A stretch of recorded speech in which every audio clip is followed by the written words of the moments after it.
Welcome back. Da-da, Whoa, da-da. whoa, whoa, whoa, whoa, whoa. You were trying to steal Welcome back to Money Mondays, everybody. When do we do what this? Am I stealing? I'm not stealing anything, all right? I don't need your hair. I got This is my intro, man. Welcome, This is everybody, my to intro. Money Mondays. We do this every Monday, 3:30 Central.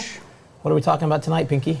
Oh, how to build a strong reputation in the multifamily industry. Which is important. It is Some huge. people build a reputation that's not so strong, right? Yeah. This is really, like we like to say often, right? Multifamily is all about partnerships, people, and your reputation. It's a small world. It really is, right? Your reputation goes a far way. So Before we get into it, though, what did you speak at this last weekend? talked about the Quest Expo. Yeah, was that cool? It was a good time. It's definitely, a good turnout, really cool platform. Lots of other, investors, got to catch up with a lot of other operators. So definitely a good time. So, and again, we were invited to that because we have a what?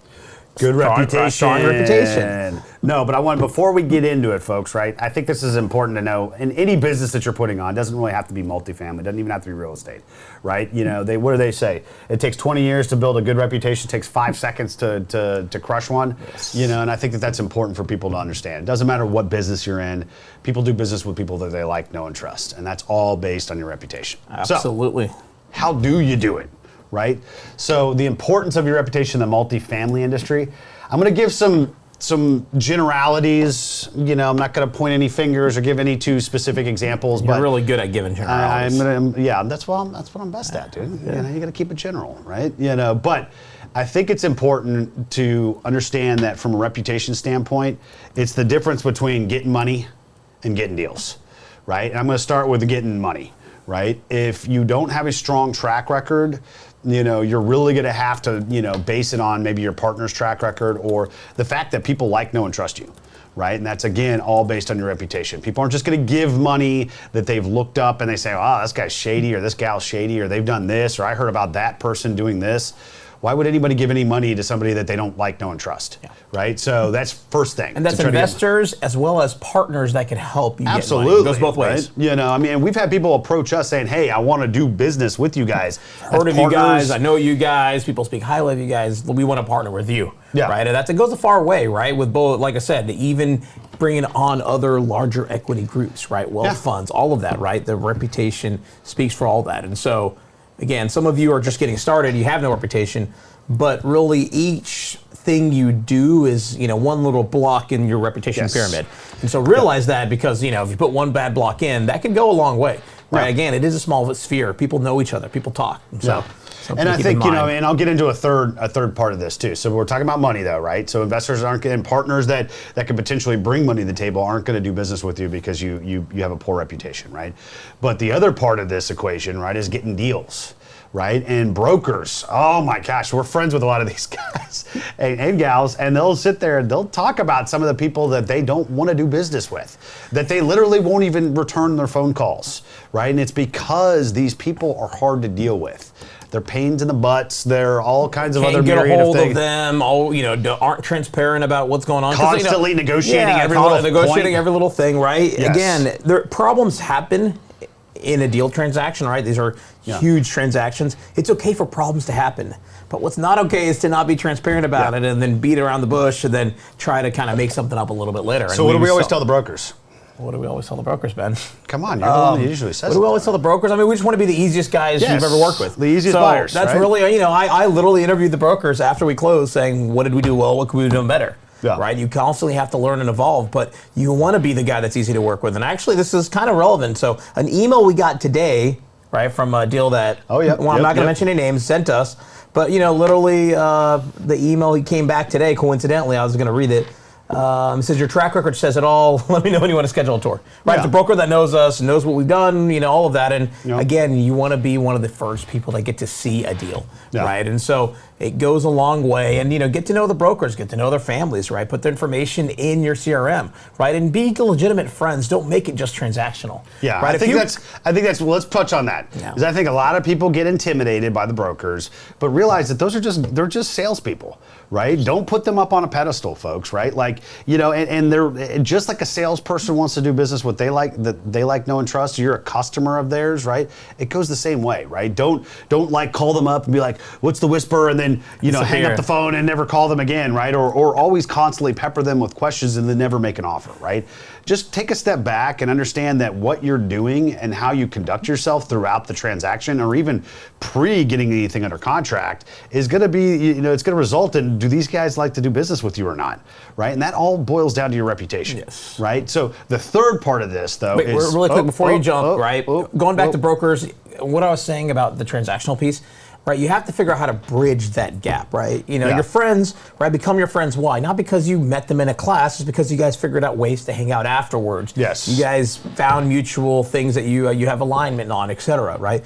With brokers, you got to figure out a way to break that gap. Yes, that was the initial reason you got to know them. It was through the business, but how do you go further, right? And one big way is figure out how to add value to a broker. Right, I call brokers often not because I want to ask them about a deal. I want to share information with them. Right, that's a big thing, and figure those out. Right, it could be as simple as, he mentioned, he's a big golfer, and you brought up something. Oh, there was the story that happened here at this country club or whatever. Yeah, I'm just making up something. Right, think of something relevant to the conversation and ways to add value. Why wouldn't we just go play golf with him? I was thinking maybe he said his favorite club. I don't know anything about golf. No, I know very, very little. I know there's golf and there's a swing and there's grass. If he said that his favorite club is the Joe Schmo Club, right? Like golf club, and you say, hey, I saw that club on sale at wherever you buy your golf clubs from. And so again, figure out ways to add value, right? Notate these things and be the person that actually calls them about something other than an apartment. Yeah, and these guys are always looking, they're fishing around for deal information. What did something trade at? Who's buying it? Where are you guys seeing lending at? I mean, they're always looking for information, right? And if you can provide that, right, you're not giving away the secrets of somebody else's deal. You're just passing around information that they'll eventually know anyway, right? But that allows them to be better brokers, and people love that stuff, right? But I think Ferris really, really touched on a big thing. When it comes to reputations with your brokers, you got to get beyond the transactional piece, right? You got to go out to dinner with them. You've got to go play golf with them. You got to go fish with them, or whatever you guys find that that you have that commonality with. You got to go try to figure that out, right? And again, if you're not a salesperson, don't like to be a salesperson, you just got to realize that if you're running your own business, which is when you're getting into syndication, that's what you're doing. You're gonna have to put on that sales hat, and you're gonna have to get comfortable with those things, right? And I will add one more thing: figure out ways to drop valuable nuggets of information to them to know. That's not really making it a sales pitch. That is its own art. I'll write a book on that one day. There you go. But again, another way to figure out how to share information, how to build up your persona with that person. So. Yeah, absolutely. And I'd say the third part of this too is your reputation with lenders. Right? Lenders are just like anybody else. They're transactional too, right? They're going to want to do business with people that not only have a track record, but that they know can actually close, right? And so it's important that you and or your partners that you're going to be doing the deal with the lender have a good reputation with that lender, because again, if they don't know that, or if they've had a bad experience with you, it can make for a very problematic closing. Absolutely. And right now you need the lender on your side, because I'm going to tell you, it is choppy in the market with lending, and we have ripped out our Rolodex and gone through the whole entire thing the last 6 months, and we're only working with the people that we want to do business with. There's a video I saw on Instagram. I shared it on my thing the other day, but I thought it was pretty funny. Another operator had posted it, but it was talking about closing a deal in this interest rate environment. Yeah. And it's I forget, one of the famous UFC fighters, and she's all bloody and destroyed, and she's like, it was a great time, but I got it done, right? But again, that shit got mashed up. Wow. That was crazy. Being known as the guy to close goes far. We've heard multiple brokers say, I'm impressed you got all your deals closed, right? It's been a long summer. It wasn't easy, right? Ben's hair count went from 5 to 3. I mean, it was tough, right? But you have to work through it, work through the adversity, and be the guy that's known to close, and also do it, in a what's the word, honorable way, right? Without making it a complete grind on everybody else. So yeah, I mean, there's going to be negotiations and potentially renegotiations, but you could also go about those a certain way too, right? I think the brokers tend to get really irked when somebody is nickel and diming or wanting to negotiate every finer point. Right, you're missing the forest through the trees when you do that. And some people, even people that have done a lot of deals, and again, I'm not going to mention any names, they're out there, they will do this, and it's very, very painful for everybody involved, right? So All right, keep moving along. How does your reputation impact your ability to scale? Makes it a lot easier. That's probably one of the only reasons that we've been able to grow as rapidly as we have over the last 5 years. Is because people want to do business with people that they like, know, and trust, and we have a strong track record and a strong reputation, and that has allowed us to do more business than the regular syndication shops, right? So I'd say it's huge. It has a huge impact, right? So do's and don'ts when we worked with the brokers, we kind of talked about this before, right? Don't be an a-hole. Do what you say you're going to do. I think that's probably one of the most important. And that goes a far way. A lot of people will say things and not perform on those things, right? Yeah. It's better to just not say it than be the guy that says, I'm going to do this, do that, and never do any of that, right? Because it's noticeable. So it's just like telling investors, it's better to tell them you're going to give them a 14% IRR and give them a 14 than to tell them you're going to give them a 15 and then give them a 14, right? Yeah. So it's better to overpromise, underdeliver. Underpromise, overdeliver. We get what you mean. We get what you mean. All right, so we also have other businesses. So do's and don'ts when working with other operators or partners. Actually, I think that's kind of important too, right? And I think it goes back to what you just said, right? Which is do what you say and say what you're going to do, right? That's the most important thing. Be honorable, have some integrity. Say what you're going to do and do what you said you're going to do. Yeah, I got to say that. You flipped it up too. No, did I flip it? I might have flipped it. I don't know. But point is that you don't want to just, be out there BSing your way through this stuff. People are going to see right through that. People love when you're candid about bad situations, right? So, just get it out in front of everybody and say, okay, here's the situation. How do we want to solve this as a team, right? And I think partners, operators, including investors, love that too, right? Because right now, again, it's like this. And so it's very, very important to understand that. And that's how you're going to be able to win potential partners or, maybe even clients too, right? Absolutely. So. Really quick. Mondays is every Monday, 3:30 Central. If you have comments, questions, ideas, please leave a comment. We will go through them live. I'm going to go through a few of them really quickly. All right. Our buddy Trevor says, Disrupt Equity, top quality team. Thank you, Trevor. Thanks, buddy. Appreciate it, man. Next one from Chris says, hi, guys. Chris here, developer from Hawaii, Maui. Good to see you, folks. All right. Thanks for tuning in, man. All the way from Hawaii. Chris I love says, it. Trevor, hi, see you everywhere, which is true. I know. Trevor is a networking king. Absolutely. And then last but not least, Trevor says, Ben Suttle's hair is overrated. Ouch. I don't know how to feel about that comment. I don't know if that's a good thing or a bad thing. Overrated or underrated because there's not much there. I don't know. Apparently there's not really much to, I don't know. All right. We always have to get the ball joke in. There's not a Money Monday without one, all right? It's kind of weird when I'm doing this by myself. I don't even know if I'm like ding myself or we need like Shannon to like you can carry on. You don't need a box of tissues whenever I'm not here. I know. It's kind of crazy. All right. So moving along. So another question that had come in prior to the show, how to stand out from competitors. Again, it's all along the same vein, right? Do what you're gonna do. Say what you're going to do and do what you're gonna say or say what you're gonna do. Whatever it is. But to me, I don't know if that makes you stand out. That makes you, what's the word? Well, that makes you get taken seriously. Yeah. Now, how do you stand out further? I would say that, you actually have to perform. A lot of people will say anything, right? And I've seen this in this business where they'll throw a high bar offer out there, try to get it wrapped up, and then they're going to try to renegotiate it. You know how much that's going to piss somebody off when you do something like that, right? So just, have some integrity. Just start off with being honest and candid when you're trying to conduct business. I think that's one of the most important things. And that's how you're going to stand out because there is some slime balls in our business. I hate to say it. There absolutely is. And I like to say you want to disrupt the norm of what everybody else is doing. And so, something to think about, right? And another big one I think a lot of times is just give feedback, whether it's to your brokers, to your lenders, to your partners, right? If you are that level of transparency, you're not, they know you're not wasting their time and you will stand out. There's a lot of time wasters out there in all three buckets that Ben mentioned. And so with a broker, if broker gives us, hey, here's a deal, I'd love for you guys to take a look at it. Be quick to give them feedback. Don't just be the guy that even if you underwrite it, a lot of guys don't even communicate anything back and you just kind of disappear. First is, we looked at it and I did this just the other day. Yeah, we looked at it, that deal's great, but right now we're looking for this vintage, this type of deal, this location. Sorry, that doesn't fit our box. Boom. Nobody's time was wasted. The broker knows what we're looking for. Everybody goes home happy. So yeah, you're dialing it in, and I think that they appreciate that, right? So some final advice for new syndicators, right? If you're looking to build your reputation, I think we've talked about a couple good things, right? But let's recap, right? And I think the other thing too is you're adding value.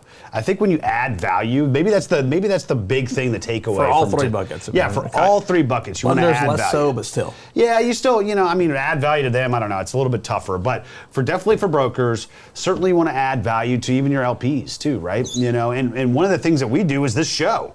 Right? We don't get up here, we don't sell anything, we're not pitching anything, right? We want you guys to come out to our events, but most of that stuff's for free. The point is that you're providing valuable content so people can get educated on this business, right? And I think that that's important when you're starting off, right? Be a content creator, right? Put yourself out there, build a reputation of adding value to people. And I think people will gravitate to that. That's I guess an important character trait that we have, and that's why people have kind of gravitated to our sphere, because it's important that understanding that there's a lot of misinformation. I hate that word, it's so freaking politically charged, but you know what I'm saying. There's a lot of people out there that are spinning, how easy it is, or follow me, or pay for this course, and you'll figure out the secrets of how to do multifamily syndication, right? And a lot of it's BS, folks, right? So, add value through creating great content. Get out there, speak at events, add value to people that are attending, right? And you'll build a reputation as being that abundant mindset person, right? And I think that that's important, right? People gravitate to that, right? And then ultimately some of the reputation gets built on your track record too, right? So take action, get into a deal, right? Even if you're an LP, even if you're just a KP, you're just signing on the loan, right? It's important to take action and get into a deal, because that track record will help I guess increase that reputation, right? That you have. Absolutely. But any final thoughts on this? No, we've kind of hit it on the head. Yeah. Add value, be transparent, be candid. Those three things, right? That's actually, yeah. It's really not as hard as it seems, but again, a lot of people really struggle with it, right? And so it's okay to go to a broker and say, hey, that deal's too big for me. Yeah. That's okay. The broker's going to appreciate that, right? It's okay to show weakness. I think a lot of people think it's about, being the strong guy, and it's really, I don't think it is. It's about, again, doing what you say you're going to do. Yeah. Period. Because again, if you're making an offer but you have no intention of actually closing that, that's going to piss a broker off too. Because what if you actually win that thing? They actually award it to you. People get surprised. And then you're like, oh, wait, I actually got this deal. Oh crap! Now you're going to be saying, oh, and then you're scrambling. At the end of the day, you could have been candid and transparent and upfront with the broker and telling them that, hey, this just doesn't work for me and this is the reasons why. Instead, you lied to them and misled them into thinking that you could take on a deal that big, right? And again, you do that once, you could burn a bridge. And in some of these markets, there's probably 3 or 4 major brokers in most of the primary markets that actually do 80 or 90% of the deals. So if you burn 1 or 2 of those bridges, folks, you're gonna essentially kneecap yourself into not being able to do as many deals in that market as you'd like. So something to think about, especially when you're starting off, right? Don't burn bridges. Right. All right. We got through that pretty quick. We did. So let's see if you guys have comments, questions, thoughts. Please ask them. Happy to answer them live. We got one more from Mark saying, love watching your show every week. Excellent education show. Thank you. Any questions? Come on, folks. Have any questions about this? Doesn't have to necessarily be about, reputation, building. It could be about anything in real estate, tech, partnerships, whatever you want to talk about. The economy. We should probably get a show, Shanna, on the economy coming up here too. It's just been nothing but choppy the last 6 months, and I'm assuming it's going to be another 6 to 12 months. It's been easy, man. It's been easy. Yeah. Wish I could say that was actually true. All right. So are we moving along? Let's keep going. All right. We're moving along. All right. So speaking of events that we don't charge for, it's completely free, and it's coming up when? Coming up next Thursday, October 6th. Oh my gosh. Next Thursday. October So first Thursday of 6th. every month, we hold our meetup here in Houston. Yep. So for those of you that are in Houston, in Texas, or even in this country, come check it out next Thursday. Free to attend. And we're talking about the topic everybody wants to know, especially in this environment, how to raise capital for real estate deals. So. And we're going to be at Wakefield Crowbar. So for folks that have come out to our events in the past, this is a new venue as of last month. We really, really like it. We're fine-tuning it, but it's a great place for us to kind of grow that group. So check it out, Wakefield Crowbar, next Thursday, 7 p.m. We got a couple of great speakers out there, David, Tarek. These guys have raised tens of millions of dollars, so they know a little bit about how to raise capital for real estate deals. But check it out, disruptequity.com/HTX meetup. Please register. Love to see you guys out there next week. But coming up, Oh my gosh. MFin Our conference. Time is ticking. We've got, 1 month and a half left. So, check it out. Multifamily Investor Network coming up November 12th in Atlanta. So, nice time of the year to be in Atlanta. Yep. Hot market. I mean, we've done very well in Atlanta. Excited to be back there, and both to visit and excited to take our conference there. Yeah. First time we go out to Atlanta, so definitely look forward to hopefully seeing a lot of you there. Yeah, so check it out, www.mfinvestornetwork.com. Put in disrupt, get your $100 off. Shannon doesn't allow us to make any money off of this. We're just there to add some value. We got some great speakers, great panelists, but the most important thing, again, it's always baked into the name. We're going to be doing a lot of networking, right? So come out there. You're not going to learn everything that you need to learn about multifamily in a one-day event, folks, but you might meet your next partner, you might meet your next investor, you might find your next deal, right? It's all about networking and relationship building, right? So check it out, mfinvestornetwork.com. Put in disrupt for $100 off. So what's coming up next week, man? Talking about investor call basics in real estate. How do you sell a deal without selling a deal? Oh, a little bit of an art to it. We could grab Tarek on this thing. Maybe. I think. Yeah. We might have to do. They can do all the work and kind of piece out. Let's see. Any more comments, questions? We did get one more. Multifamily is my favorite. What percentage do you give the syndicated on cash flow? I think what he's asking is kind of what are maybe the splits. See, whenever we syndicate a deal, right, our deals typically we are giving 70-30 splits with LPs. LPs take 70%, GP takes 30%, but that's after we pay a preferred return. Yes. So all of our deals currently and probably moving forward will always be preferred return, and we're doing a split typically 70-30, something along those lines. So hopefully that answers the question. Yeah, but if not, dump it in there. We'll answer it next week. But check us out next week, next Monday, it's Mondays. 3:30 p.m. Central Standard. We're talking about investor call basics in real estate. All right. Look forward to seeing you guys there. Thank you.